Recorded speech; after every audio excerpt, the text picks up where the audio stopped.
అన్న కొంచెం ఎక్కరండి అందరూ అరవింద్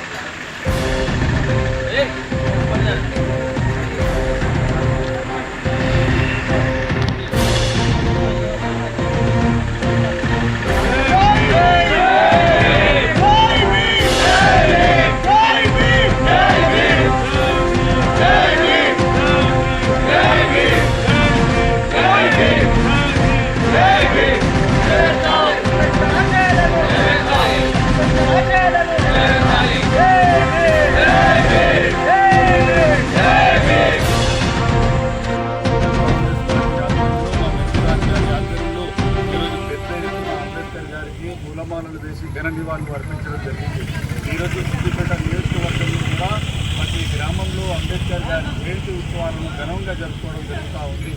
అంబేద్కర్ జయంతి సందర్భంగా ఈరోజు మళ్ళీ అంతటి మహనీయుని మేము ఒక చిరస్మరించుకొని ఆయన చేసినటువంటి గొప్ప విషయాలను మళ్ళీ ఈరోజు నడుస్తున్నటువంటి యువతకు కానీ మార్గదర్శకులు కానీ ఇవ్వాలని కోరుకుంటా ఉన్నాను.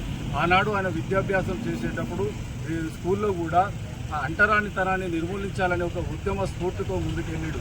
ఆ రోజు చదువుకున్న సమయంలో అంబేద్కర్ గారు చాలా చురుకైన రాజకీయ విలువలతో కూడుకున్న వ్యక్తి ఉన్నప్పటికీ కూడా ఎన్నో రాజకీయ వేదికల్లో కూడా చిన్న వయసుల్లోనే మంచి ఉపన్యాసాలు ఇచ్చి ప్రముఖులతో గొప్పలు పొందినటువంటి వ్యక్తి. కానీ అక్కడ దళిత సోదరులను తోటి విద్యార్థులతో ఆడుకోవడానికి కానీ తినడానికి కానీ కలిసిమెలిసి ఉండడానికి కానీ ప్రవేశం లేకుండా ఉండే సమయంలో ఆ రోజు అంబేద్కర్ గారు నిర్ణయించుకున్నాడు, ఈ అంటరాని తరాన్ని నిర్మూలించాలంటే నేను గొప్ప చదువులు చదివి సమాజానికి మంచి విలువలు ఇవ్వాలనే ఉద్దేశంతో ఉన్నత చదువులు కలిగి ఆ రోజు దళిత సోదరులు కూడా గుళ్ళలకు ప్రవేశం రానియకుండా చేశారు. మహారాష్ట్ర నాగ్పూర్లో కూడా గుళ్ళలకు ప్రవేశించాలంటే కూడా ప్రవేశించకపోతే అక్కడికి అంబేద్కర్ గారు వెళ్ళించి ఉద్యమ స్ఫూర్తితో ఉద్యమాలు చేపట్టి దళిత సోదరులకు గుళ్ళల ప్రవేశం వచ్చే విధంగా ఆ రోజు చైతన్యవంతులను చేశారు.